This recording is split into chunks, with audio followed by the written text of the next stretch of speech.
Hi guys, it's Joe here from Rufio. Hopefully this all sounds okay. I'm doing this quite late at night, so not speaking too loud, in a little bit of an awkward situation for my recording pattern, but I really wanted to get this put together for you. So, as you may already know, my favourite archetype is Lightsworn, always has and always will be, even though it's not the deck I play all the time.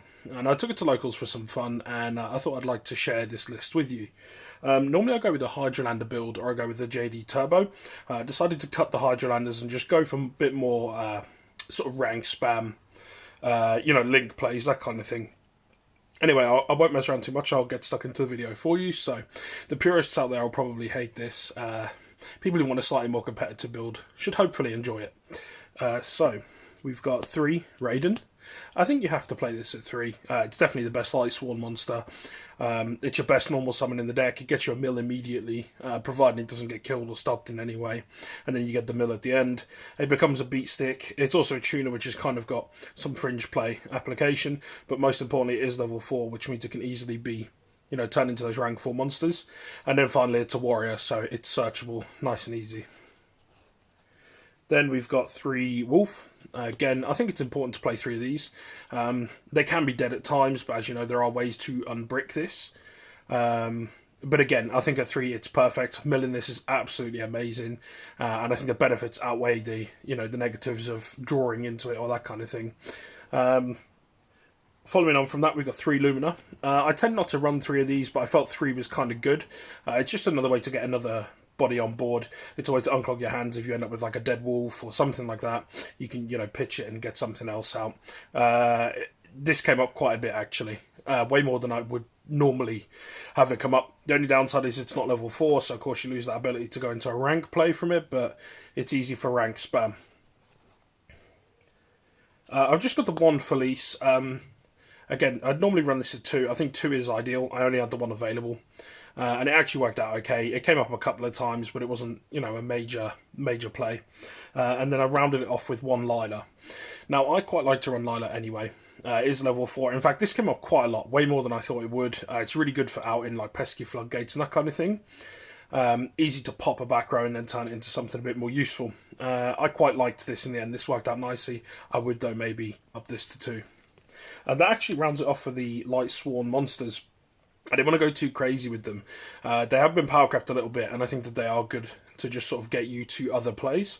But on their own, there's too much normal summoning going on, that kind of thing, that makes it a bit more difficult to play just those. I did do those. I took a little bit of inspiration outside of my normal building patterns.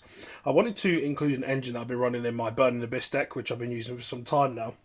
I wanted to add the 2 Destrudo and the Mare. Now, for those of you who don't know, this is basically to go into Boral Sword. If you have any monster basically on the field that's lower than level 7 and isn't a tuner, and you have this in grave or hand, then you can turn it into Boral Sword. So what you do is you have, let's say you've got Lila on the field. I will take these away. And you will then either special summon this from hand or grave, whichever is fine. This makes level 7. This goes into Yahtzee, the Yangzing, and then you can then pop a monster of theirs and your own, including the Yazzie, and this will bring up Mare. And then Mare summons 3 tokens. One of these becomes Linkuriboh. The Linkuriboh and one of the tokens become a Phoenix or a Cerberus, whichever. The other token becomes Linkuriboh again, and then you've got Link 4 on board, including this, to make a Boral Sword. So it's an OTK play. It works really nicely. It came up a couple of times. One time I pulled it off, and it was just absolutely bonkers. I do it quite a lot on BA, and it just instantly wins games. We've got some banishing cards. These are cards that really benefit from being banished off Snow. No surprise, Snow is in here. The Giant Rex is just a free summon. It's a big booty. Everyone knows you kind of have to play this. Balance a lot is nice for unclogging, like Wolf, Felice, that kind of thing. But also just get you another name on board really easily. And of course, being a light Cyburst, you can go into Curious and that kind of thing. And then Spirit Master is good for spot removal. This actually didn't come up as much as it used to. I thought I had a lot of other ways to deal with monsters. However, it is nice to have it in there. It is a possibility, though, that I would cut something like that, although I don't really know what I'd replace it with. We've got the one of these, Darkworm. It's just nice to get this in grave. You can Foolish it, or you can use Dragon Shrine, get it in grave, and it's a free 4 immediately from grave whenever you've got an empty field. So if you get this turn 1, it's really, really nice. And then you can just summon a 4 and go straight into rank play. Or, it's free link material. I've got the 2 Photon Thrashers. Normally I would run this at like 3. I felt that the 2 was okay. I did have the 3rd as an option. However, I chose not to use it. I think 2 is absolutely fine as it is. I probably wouldn't change those ratios. A lot of the time this gets sided out, but it is okay because you can rotate to search for it, or you can use it to make curious plays, or a free rank 4. I've got the 1 Goblinberg. Goblinberg's one that I probably would have run more of. I think maybe if I'd had like a 2nd or 3rd, that would have been nice. I could actually only find the 1, hence I'm only running the 1. This is really good again for just a free rank 4 play, or for link climbing pretty quickly. And again, it's searchable, so that's always nice. I'm also running the Perform Age package. So 1 Trick Clown, 2 Hat Trickers, and 1 Juggler. This came up quite a bit, and actually this did too. So to be fair, they all came up enough to be worth running. This is just a free summon almost all the time. This helps you. This actually was really, really handy against Trickstars. You'll see the matchup against that. And then this just recurs itself, so it's nice and free. And of course, being 4s, they're helpful. And being light spellcasters, they are more ways to go into Curious. We've then got the 3 Snow. This, in and of itself, is basically a win condition. Anyone who's played with this kind of deck knows that this absolutely just destroys so much stuff. It's really, really good for interrupting your opponent. A lot of people really, really fear this card. Like, you have no idea until you see the look in someone's eyes when they realise you've milled a Snow or you've sent a Snow. The look, they just know how difficult it's going to be. This card's absolutely nuts. I was convinced about a year ago that this was going to get banned, or at least limited. It didn't. This was back in the 60 card builds. This card's nuts, and it's still nuts. It's still really, really good now. And then I round it off with a 1 Glow Bulb. That's it for the monsters. This is basically there for a turn 1 Nat Beast. It does come up, and I did it once, I think, at the tournament at Locals the other day. It's really, really good. A lot of the time when people see Nat Beast turn 1, they really struggle to out it. There are more ways now to deal with the card than ever before, but I think it's a really, really good move to be able to go into. And if nothing else, it's a free, just link material again.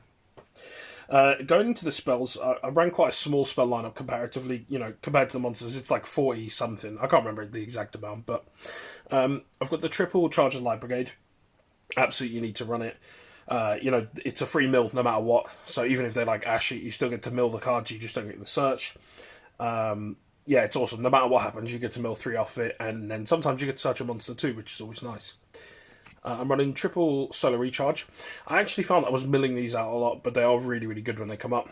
Unclogging your hand from like a dead Lightsworn, or pitching one in grave for later use, that kind of thing, and then just being able to draw 2, and then the extra mill is always handy.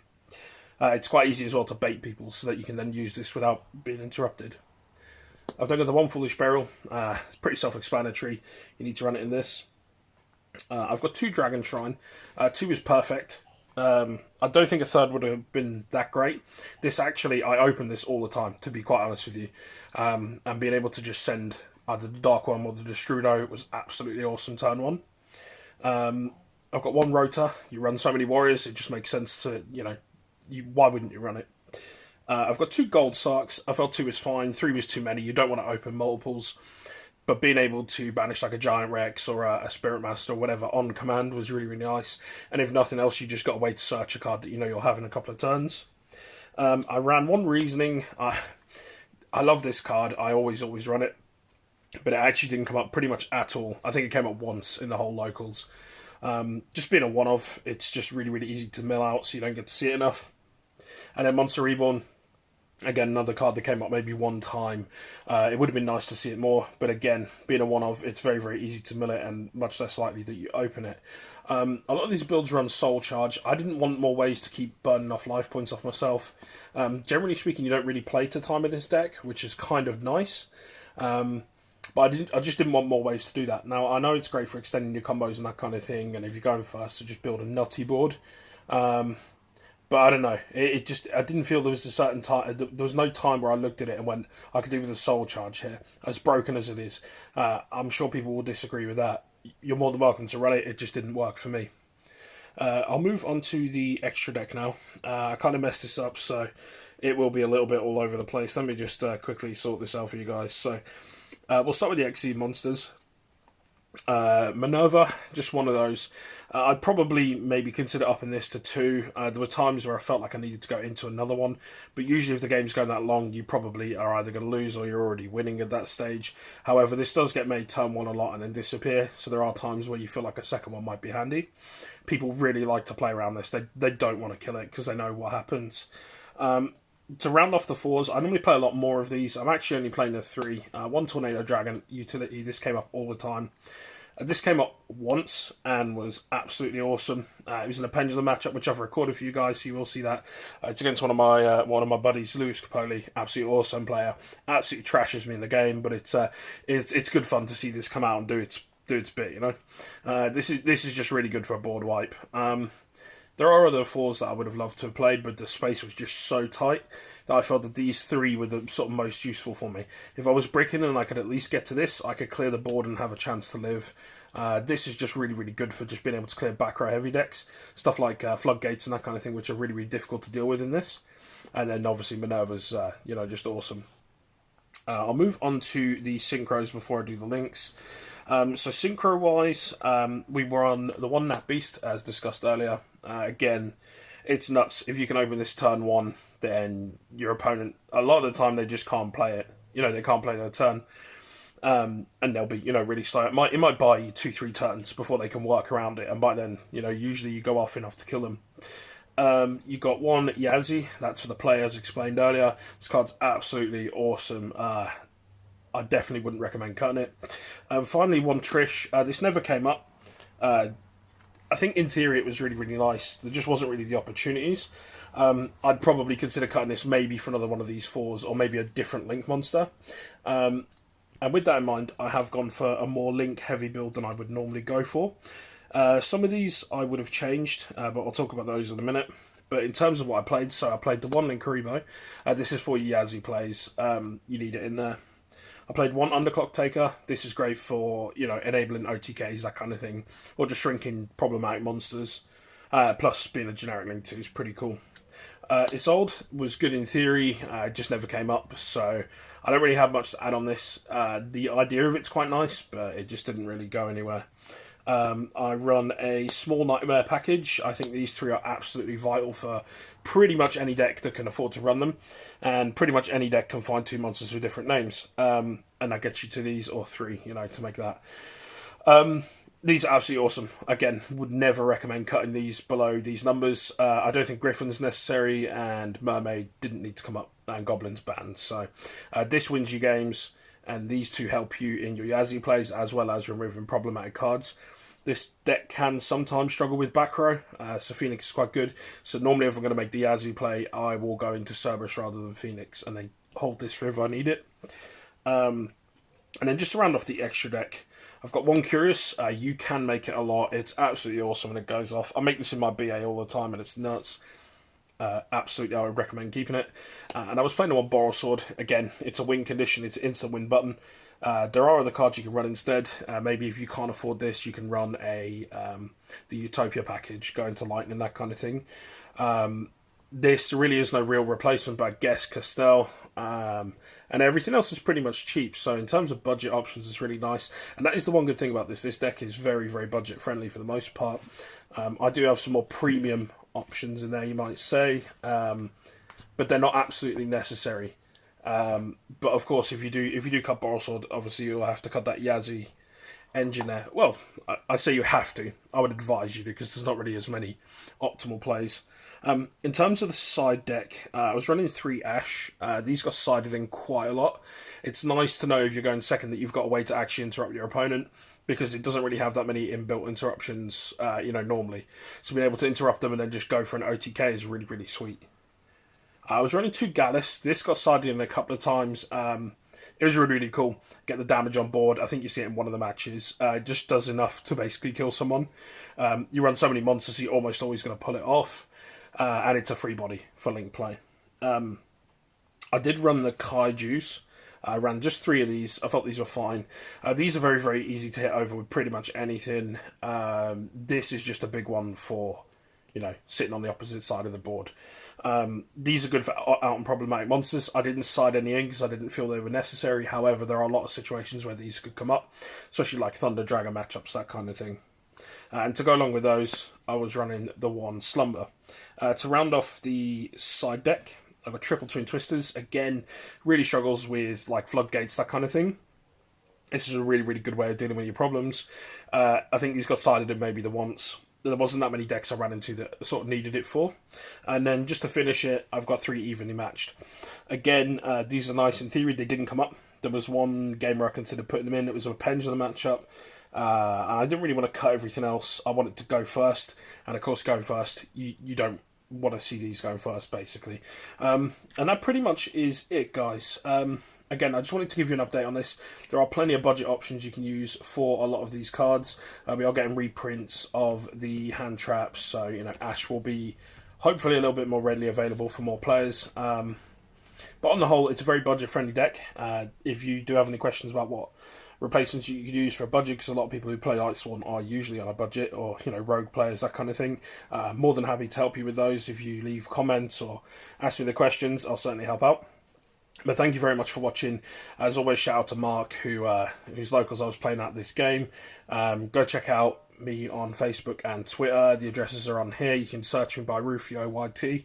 Don't forget to subscribe if you haven't already. And thanks again for checking in, and I'll see you in the next one. I'm afraid that's all we have time for in this video. If by chance you haven't had enough of listening to me waffle at you through a video about a children's card game, you can follow me on Facebook and Twitter. The links are on the screen, or if you're feeling really lazy, you can click the links in the description. While you're at it, don't forget to hit that subscribe button so you don't miss out on future content too. It'll make me smile, I promise. And who can ask for more than that? Thanks for watching, see you in the next one.